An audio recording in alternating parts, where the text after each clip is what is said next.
What is going on, everybody? We are here with our Week 9 recap. I can't believe 9 weeks are almost in the books. We got one more Monday night game tonight.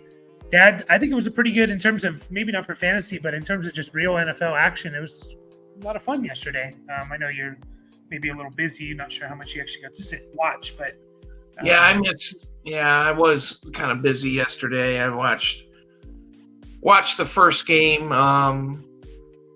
Since it was 6:30 our time, the Dolphins and the Chiefs, but all the rest of the stuff, I just got pieces here and there. I watched a lot of Cowboys and Eagles in the afternoon, but missed out. Kind of kept track via the phone. What's going on with the other games, but some teams are starting to flex their muscles a little bit. So Chiefs and Ravens specifically, I think, and Eagles, of course. Sure, if you're a Cowboy fan, you're not happy that you can't beat the Eagles. So, yeah, it's the NFL really is superior to other leagues because you can get a game like Texans and Bucs, just kind of two mid teams playing that can become just like the game of the week, instant classic type of game. Like you don't get that with other sports. Like no one really cares about the mid-tier teams when they're playing against each other. So, but we'll get into that game later on.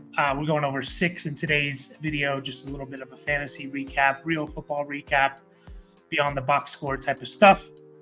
And we'll start with that Germany game. You mentioned it. Chiefs flexing their muscles a little bit. Offensively, they still seem a little off. I don't know what it is. If they need a receiver or Travis Kelce, I know he's still really good, but he's not as dominant, at least the first 9 weeks, as he was. He's had, 3 or 4 just kind of like games. I mean, for a tight end, it's good, but not what we expect from Kelce. That being said, he's still on pace for like 1,200 yards.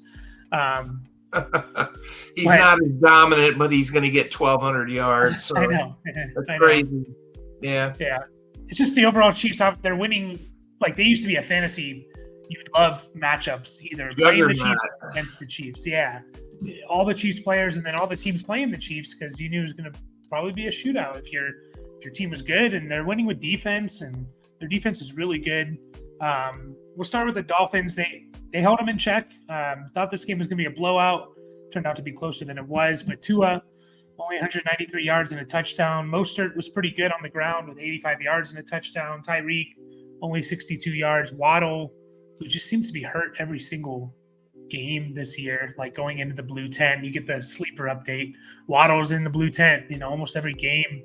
Kind of came into the season hurt too, so it just could be one of those seasons. But only 42 yards for him, so monitor his health. Dad, I talked to, I think 2 weeks ago, I asked you this when they played the Eagles. Are the Dolphins kind of a fraud? Like that's 3 games now that they lost to teams above 500.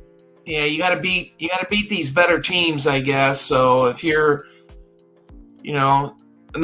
sometimes we get sucked in by the media and how the Dolphins are running past everybody. And they got Waddle and Hill and Mostert and all this other stuff, but you got to beat those good teams, and they haven't yet. They can pound on the mediocre ones and stuff like that, but so yeah, a fraud. I don't know. That's a tough word.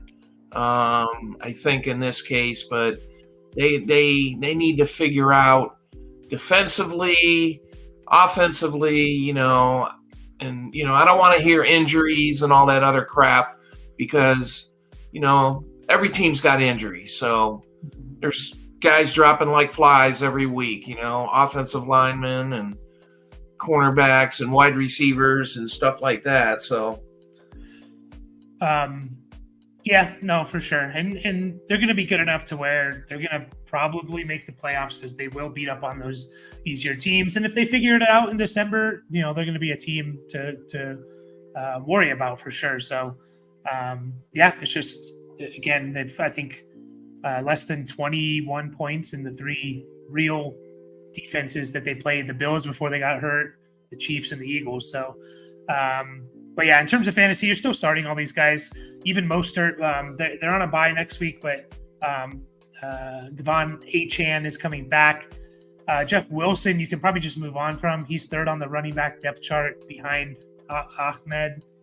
So with Achane coming back, you can probably just move on from Jeff Wilson. And then, yeah, if Waddle is hurt, it's Cedric Wilson, who did have a 30-yard touchdown catch. He's the guy that's taken over for him. So if Waddle's going to miss some time, he's actually an intriguing. Now they're going to be on a bye, but he's an intriguing waiver wire pickup because he's going to be the wide receiver 2. He's already the wide receiver 3 on this team, but he's going to be the wide receiver 2 and maybe, a top offense. So what was the reported injury on Waddle? I didn't catch that. Apparent knee injury. I think he was kind of in and out, though. Like, I don't think it kept him out of the game, but he was just kind of in and out. But he's had like concussion, back spasms, legs. Like, he just came into the year kind of unhealthy. He played 54% of the snaps, so I think he was like in and out, just not completely healthy. Again, they're on a bye, so hopefully he can get healed up for sure. But yeah, just monitor that for sure. And then the Chiefs side, like, that is Patrick Mahomes going to finish the year as a top 5 quarterback? He's third right now, but he's fourth in points per game. So is he going to finish the year as a top 5 quarterback still in fantasy? Yeah, he should. You don't see him diminishing. You don't see the first 2 series they looked pretty good. Kansas City did. The first series they did, I think, wasn't the second series they had a scoop and score, I think, but was that the Chiefs that did that? I can't remember. They had the fumble. I don't know if it was the second series, but it was late. It was in the second half. I thought it was in the first half. Okay, but anyway, yeah, it just doesn't seem consistent. He looked great on this drive, and if you don't have the weapons and stuff like that, and then you can't. Somebody has to help Kelsey, and I know Rachaad Rice he's still a rookie, but he didn't have much of a game yesterday other than a touchdown. So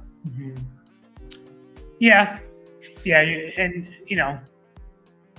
he definitely misses Tyreek Hill. He did it last year without him, but even a guy like Juju, he probably would miss as a professional receiver. They just don't have it. So he's still. It's just not Mahomes. You drafted Mahomes in the second round or first round, maybe, because you wanted the 5,000 yards and 40-plus touchdowns. He's on pace for 4,600 yards, 32 touchdowns. That's fine. That's good, but that's not what you drafted, first, second round for. So, but I think they will kind of figure things out. Isaiah Pacheco, he's been good all year, but you're going to get games like this, 16 for 66, didn't have a catch. So he's going to be tough unless he's getting 3-4 catches or a touchdown. He's probably not going to be fantasy relevant, but you're still starting him. Kelsey, I mean, there's nothing to say there. They held him in check. Rachaad Rice, I would still hold on to Rachaad Rice. I think the Chiefs are also on a bye, by the way. Some good teams on a bye coming up, but I'd still hold on to Rachaad Rice. But he had 17 yards and a touchdown on the first drive, and then just nothing. Like, that's what he ended up with. So just strange. Hopefully in the bye they can kind of get things figured out and going, but they're winning by their defense, and their defense is legit as of now. So on to the next game, the Seahawks at the Ravens. Ravens again looking like the best team maybe in the NFL. They just absolutely destroyed the Seahawks. I was kind of saying it in the start. Yeah, very similar. Show. Yeah, go ahead. Yeah, no, very similar to what they did to the Lions a couple of weeks ago. Yeah. So there's some kind of stat floating around about how the Ravens just kill NFC teams, because I guess they're not used to seeing them, and you can get ready for Lamar, but then when you really see him on the field and stuff like that, it's like, holy shit, this guy's good, and stuff like that. So it's not it's not unusual.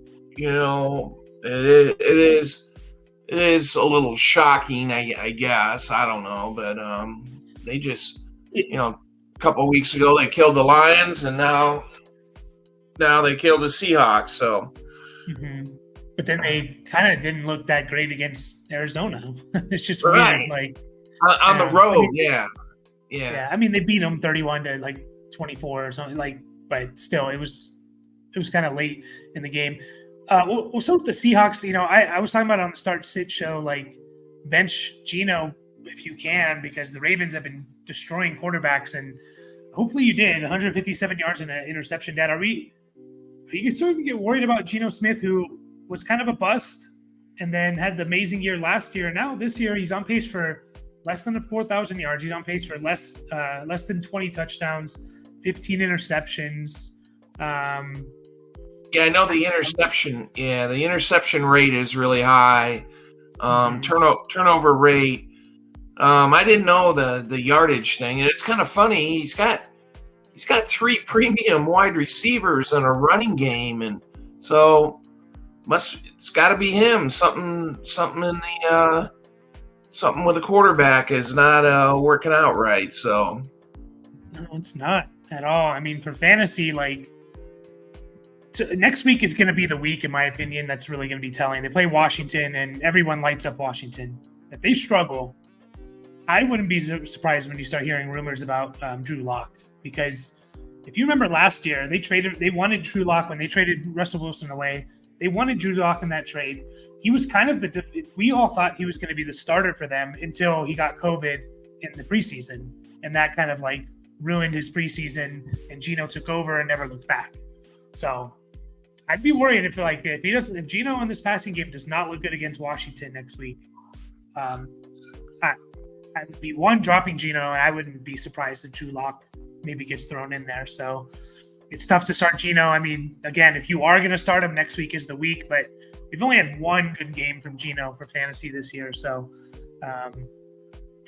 quite concerning. What about Kenneth Walker? Are you concerned about him now? Because once again, he played Zach Charbonnet, out-snapped him. Is it just he's returning from the injury still? Wasn't on the injury report. Did have a calf injury last week, which explained the usage last week. But now this week, why is Charbonnet playing more? They talked about they want to get him more involved, but only 9 carries for Walker, only 4 for Charbonnet. But are we just worried that both these guys are going to become irrelevant, Dad? Seems that way, it's strange. We think of Seattle, Pete Carroll running team. I want to run first and that type stuff. And I don't know. Here's what I would do. If I was a Seahawks fan or I had Seahawks, for players as, in the fantasy, I would just wipe this week off the board and say, let's see what happens next week. So in Seattle, they were talking about had a good chance to win the NFC West, over the 49ers. So I don't know. We'll have to. But again, it's not unexpected that the Seahawks got beat. They got blown out, but you just gotta take your lumps on this one and see what happens. But it's disappointing. Yeah, and the snap stuff could be explained by they were just getting blown out, and they put in Charbonnet and took out Walker. Didn't want him to get hurt or re-injure the calf or something. So you're still starting them. Again, no one did anything. Metcalf 50 yards, Lockett 32. JSN was the best receiver, 6 for 63. Hopefully he can kind of get going a little bit more. But they need to. They have the Commanders and Rams the next 2 weeks. They can get going there, and hopefully it's like a basketball shooter. You need to see one go in and you get going. But after that, you get 49ers, Cowboys, 49ers, Eagles. That's a tough 4-week stretch there to kind of end your fantasy regular season. So if they don't look good next week, I'm really worried about Seahawks players for sure. And then the Ravens, like Lamar didn't even have a great game for fantasy. Like, again, you're still starting Lamar, but they blew him out.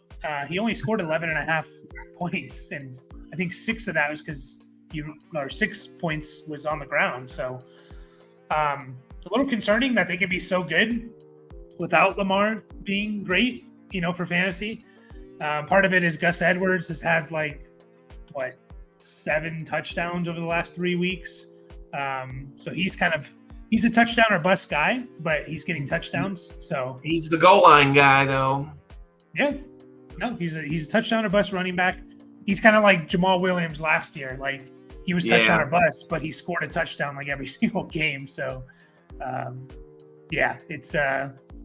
it's pretty. Yes, 5, 6, 6 touchdowns. Yeah, over the last 3 weeks for Gus Edwards. So, probably won't keep up. But if he gets 1 a game, you're gonna be happy. He's gonna be a top 24 running back.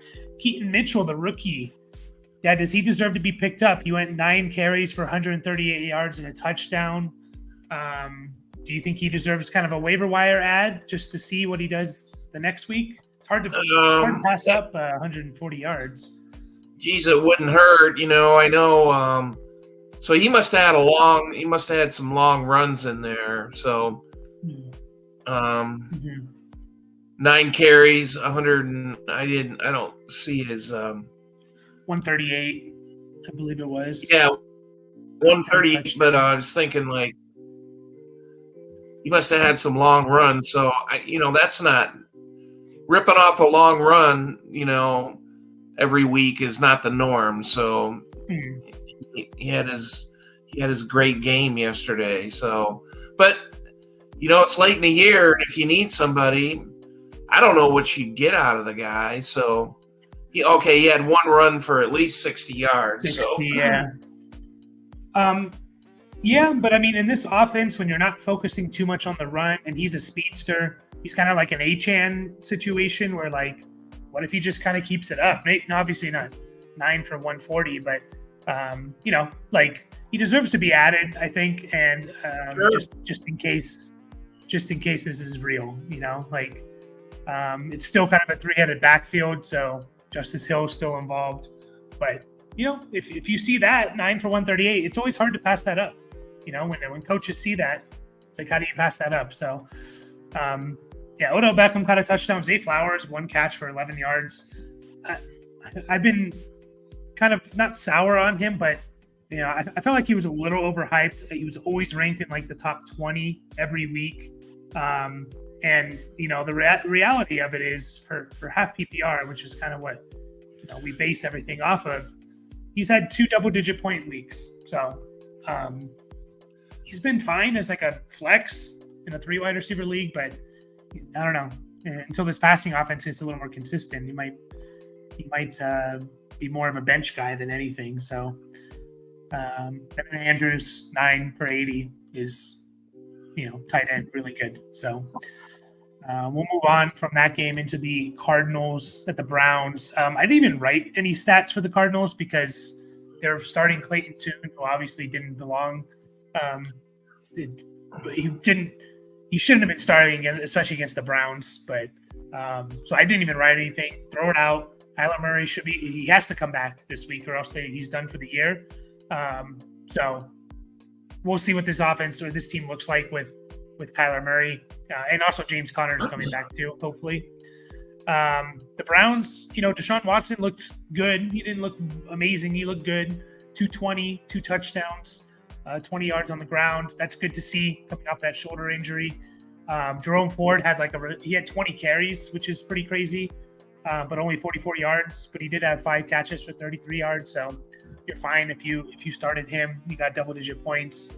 If you started Kareem Hunt, you got a touchdown. So you're happy there. Amari Cooper, he's just a really good receiver. He's not the best.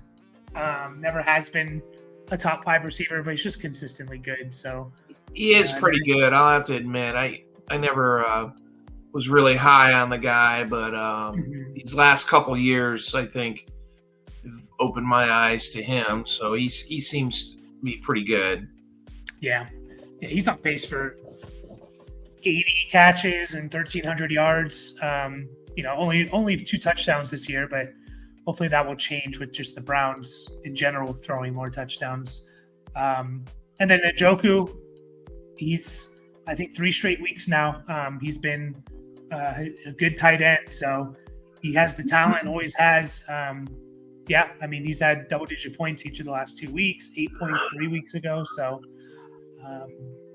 26 yards, but a touchdown. So not much to say here. I mean, this backfield, I think it's going to be kind of a split here, but they're going to rely on it a lot. They're going to want to run the ball a lot.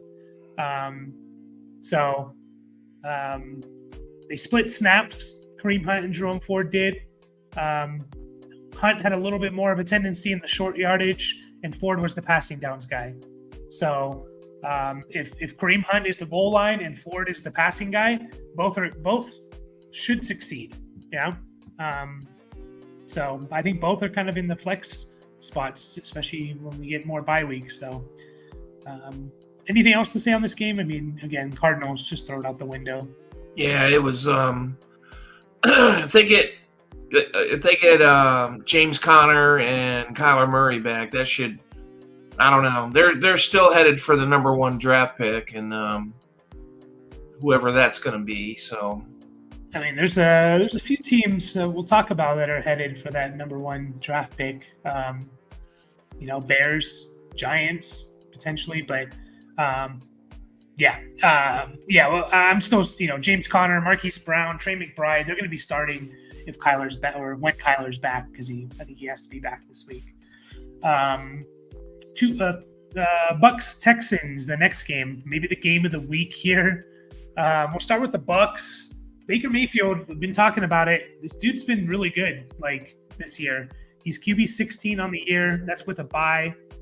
He's averaging 17 points a game. He had 19 points this last week, 21 the week before. He had one 53-yard play to Mike Evans that was tackled at the 1. So he could have had an even bigger week if that was just, in the end zone. So I like Baker as a streamer. You kind of agree with that, Dad? I mean, we got some good quarterbacks on buys this coming up week. Yeah, he's been doing good, doing okay. Like you said, what was he, 15 or 16? Yeah. Yeah, so I mean that's where he fits, honestly. So be happy with it. If you're getting 15 to 20 points a game out of the guy, that's appropriate. That's where this guy fits. So yeah. It seems to have a floor of about that 15, 16 points. He's gone under it twice, but he's also gone over 17 1, 2, 3, 4, 5 times of their 8 games. So that's really good for a streamer. So I started him over Geno this week, and it was obviously a good move. Rachaad White, man, he's been awesome. I wasn't a big Rachaad White fan, but I acknowledged that he was getting volume, and that's what would play. But now he's just been looking good. 3 straight weeks of double-digit points. He had 26 points in half PPR, 2 touchdowns on the ground. We had 20 carries, which is not something we've seen. But he had over 100 total yards, 4 catches. Top 15. He is running back 15 right now. Top 15 running back rest of the season. Yeah, his rushing totals have not been up to par, and it's it's a team thing. It's not just an individual, but obviously this week that kind of changed. I know in the passing game he's heavily involved. Yeah. They didn't have anybody else on the Buccaneers when the season started, and as an RB2. So if this guy lasts, if Rachaad White lasts, medically, he's going to be. You're going to look at his stats at the end of the year. That's something I always say. And you go, shit, how did he have that? How did he do that? But that's the way he's headed, I kind of, you look at your fantasy scores weekly and you look at the guys and go, God, how come this guy, and then at the end of the year, you look at him and you go, what? How did this happen? And a lot of surprises. And this is one of these guys, Rachaad White, is going to surprise at the end of the year, and if he stays healthy and plays the whole year. Yep. He's on pace for 70 catches, almost 600 receiving yards, which is awesome. That's huge. Yeah, and then another 800 rushing yards. So he's on pace for 1,400 total yards, 70 catches, 3 touchdowns on the year. So maybe 6-7 touchdowns. Yeah, he's going to be a top 15 guy as long as he stays healthy, in my opinion. And Baker dumps it off to him. So, and yeah, that's awesome to see. Mike Evans, again, he had 4 for 87, tackled at the 1, or else that would have been a touchdown. He would have been really happy, but you're still not disappointed. Chris Godwin, Dad, is he getting to the point of you're kind of benching him? I mean, yeah, it's tough. Kind of stinky ass numbers, 2 catches, 16 yards. That's tough pill to swallow, In a game where they scored a lot of points too. It wasn't like it was just a bad game for the Bucs. They scored 37 points. Now they did get rushing touchdowns, which doesn't happen a lot for the Bucs, but yeah, he's kind of 2 wide receiver leagues. He's definitely not starting for me, but 3 wide receiver leagues, I'm even trying to pivot off of him if I can. I just don't think there's going to be with Evans and Rachaad White. I just don't know how much is going to be there for Godwin. So, and then Cade Otton, 6 for 70 and 2 touchdowns. If he gets going, I think that's 2 weeks in a row now for Cade Otton.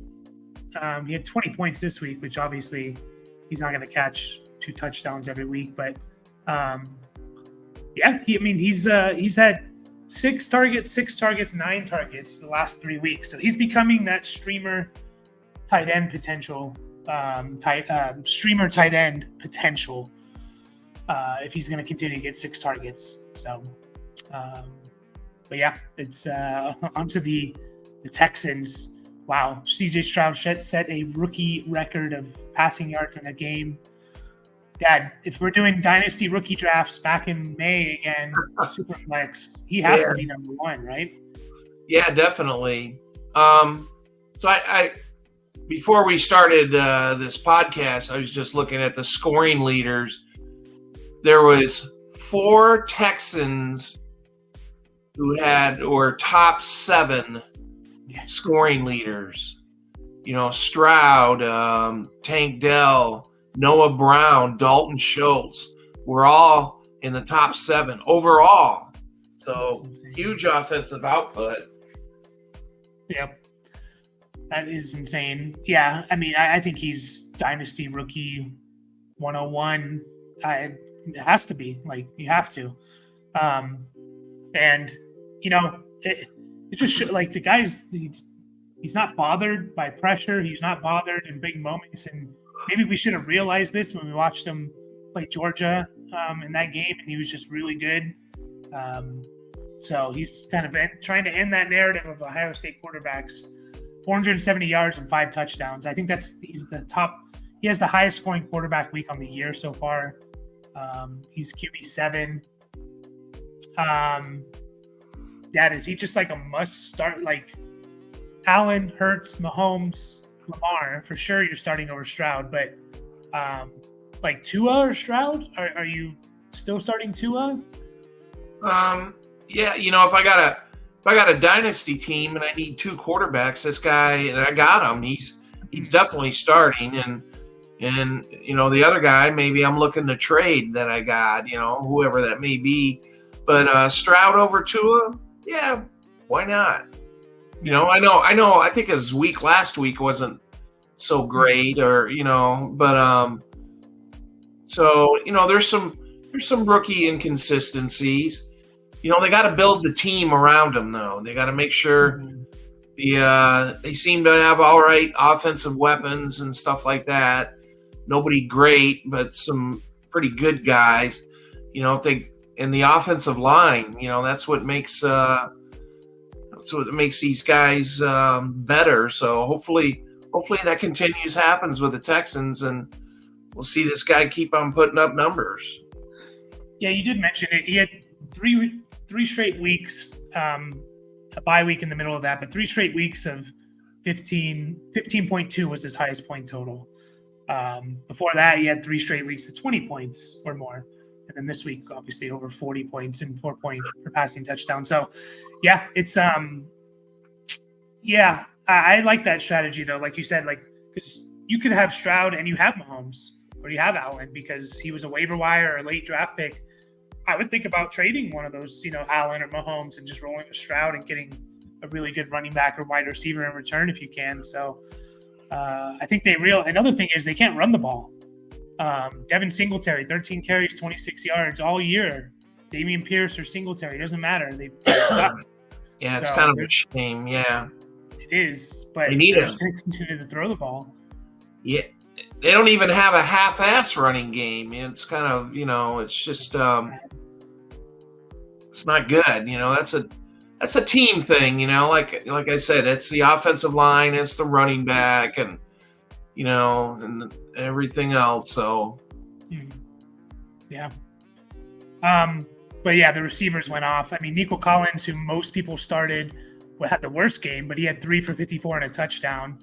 Tank Dell, who maybe half the people started or less, kind of down the last few weeks, but 6 for 114 and 2 touchdowns. And one thing I take out of this is in crunch time, when they needed it, they were looking Tank Dell's way.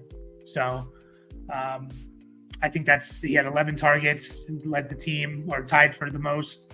I think he's kind of a must start from now on. Noah Brown, 6 for 153 and a touchdown. And what's interesting about him is all year long, Nico Collins has actually been running the least amount of routes. It was either Robert Woods and now it's Noah Brown who's actually out there the most. So, or not the most, but he's out there running routes. So, and then Dalton Schultz, I never thought I'd hear this, 10 for 130 and a touchdown. I know. Yeah, they just went off. So all these guys, Collins, Dell, Schultz, these guys are all starters if they're going to continue to throw the ball like they are. So good to see there. And these Texans running backs, I don't want to start at all, especially when Pierce comes back because it's going to be both of them. 2 more games for you. Bears, Saints. Hopefully it's the last game of Tyson Bagent. He actually looked okay at times, but he had 3 bad interceptions, which is what you expect from a rookie Division II guy. I think he proved that he deserves to be a backup in this league. But for fantasy, he wasn't terrible actually because he had 70 yards on the ground, but no one's starting him. Dante Foreman. That when Khalil Herbert comes back, is there any Bears running back you're going to start? I don't know. I hope they keep on leaning Foreman. We've identified him as a decent running back with other teams. When he was with the Titans and he went with the Panthers and stuff like that. And he got 20 carries. Hopefully, if that continues, I guess. And I know Khalil Herbert's that stick in the mud there. Well, you have to watch it. That's for sure. So, yeah, Foreman 20 for 83. Again, it's going to be tough if he doesn't get a touchdown. But yeah, when Khalil Herbert comes back, one of these guys are probably going to be inactive. I think it's time in redraft leagues to just let go of Roschon in the hope of that ever coming back. If he didn't get a concussion the same game Khalil Herbert got hurt, he would have had a chance, but he did get a concussion that he missed 2 weeks and Foreman took over. And so I'd move on from Roschon. DJ Moore, you need Justin Fields back. So Cole Kmet is good. He had another good game, 2 touchdowns, 10 catches last week, 2 touchdowns this week. He's the tight end 5 on the year. And that's even with a goose egg. So yeah, I was going to say there was a game in there. They didn't look at him. I like Cole Kmet when Justin Fields is playing. Obviously he had a good game yesterday with the rookie, but things seem more consistent with Justin Fields. That he's using the tight end and stuff, and yeah. And I have no idea when Fields is coming back.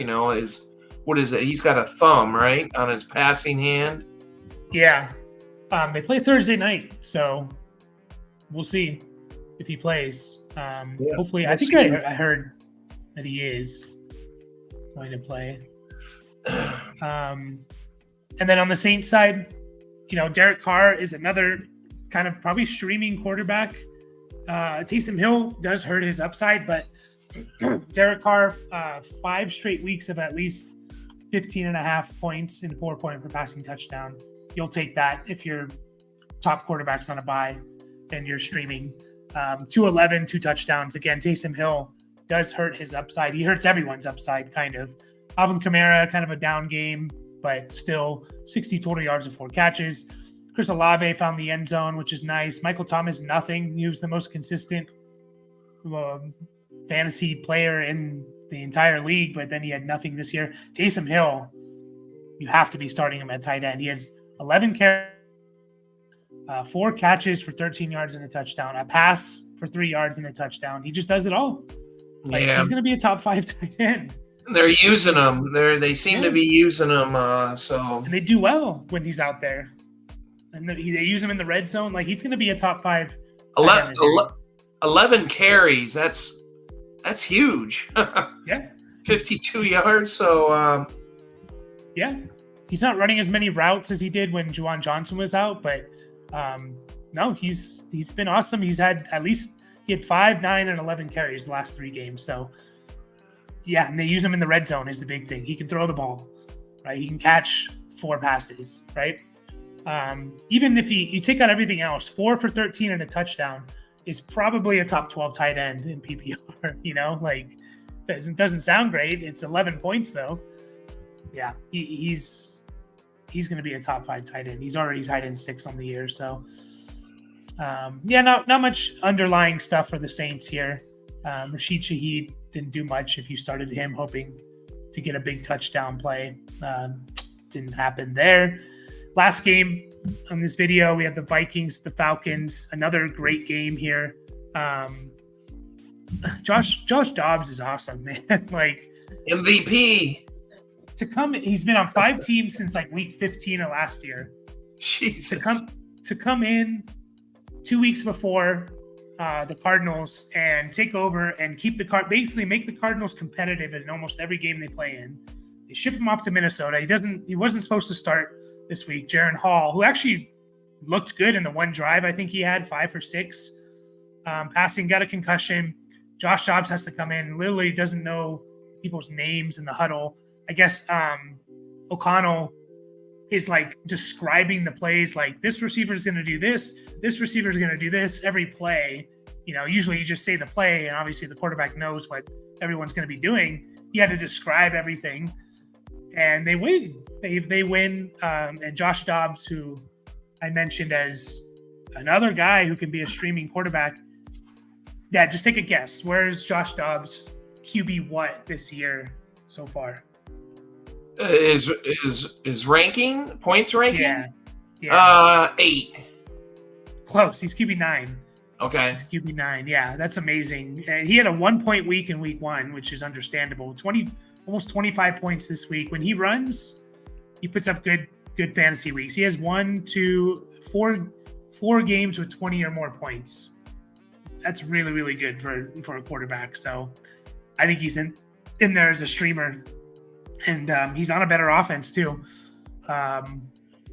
Just awesome to see. Madison, he got a touchdown again. Cam Akers tore his other Achilles, I think. Oh, did he really? Yeah. Oh, he's toast. Sorry.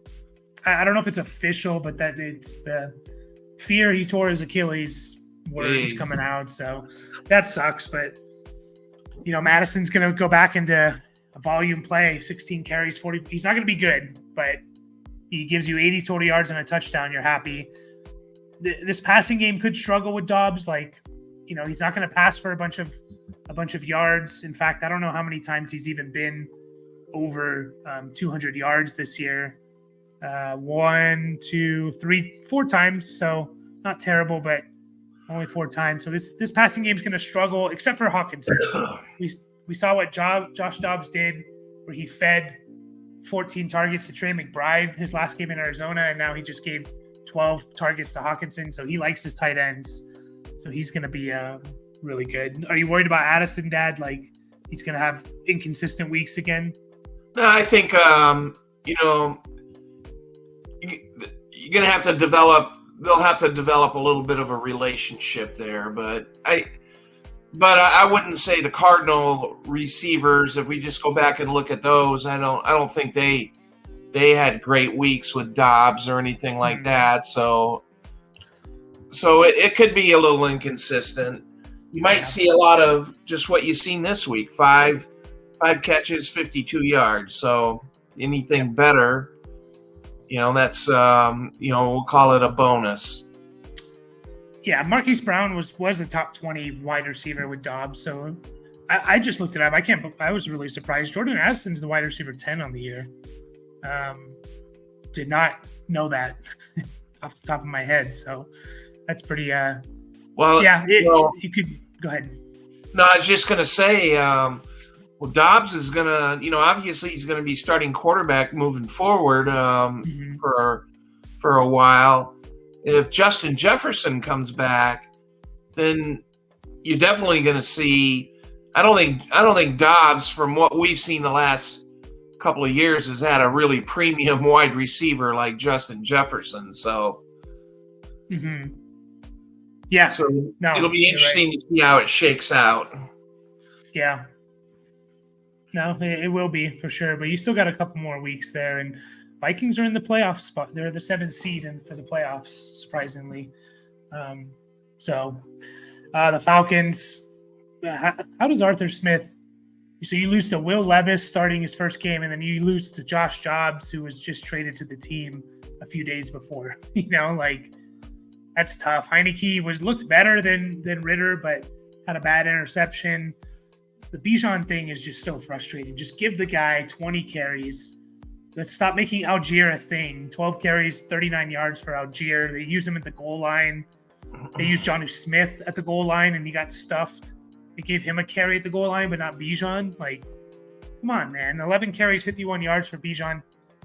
Where do you think he finishes from this point on, Dad, including this week? He's RB14 on the year, but since week 5, he hasn't had a game over 12.5 points. I think, that's what we're going to see. I mean, it's been consistent, and it's a shame. They think of him different. Fantasy-wise, we just thought this guy was friggin' Superman, coming right out of the phone booth and stuff. And, and he was going to get this, and they were going to feed him, and he was in the right offense, and the right coach, and all this other stuff, and holy shit, it hasn't happened at all. So kind of a shock. Yeah, it really is. I'm worried that this is, like you said, this is just what he is. And Heineke, he might be better for Drake London. I don't think he is going to be better for Ritter because he throws the ball down the field, takes chances, he doesn't dump it off as much. Only 2 catches for Bijan. Yeah, it's tough. It's tough. We expected a top 5 running back, and it's just not going to happen this year, unfortunately. So, Jonnu Smith, again, I think he had a 60-yard touchdown, 5 for 6, 100 yards and a touchdown. I don't know what to say about Kyle Pitts anymore either. At some point, it's kind of we always just blame, it's Arthur Smith's fault. You still got to get open and get targets, and he's 3rd on the team in targets behind Jonnu and Cordero Hodge or something like that. I don't know, man.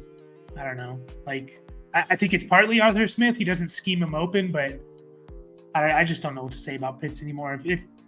If you want to find a streamer and go with him, that's fine. Where are you at with him, Dad? Are you just going to continue to roll out Kyle Pitts and hope you get? Well, so it's the same thing as Bijan, so what you see is what you're going to get. So are you going to get bigger games? Probably no. You're going to get stuck in these mediocre games and stuff like that. So, we know where the guy was drafted and all the hype and all the other crap that went along with it. You just, you got what you got. So,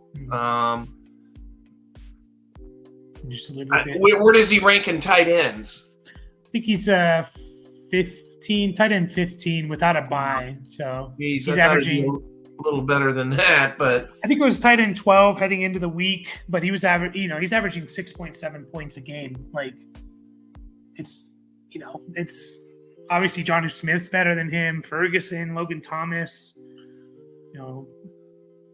It's tough, man. Like he's only had really two impactful games. Yeah, the quarterback play has not been great.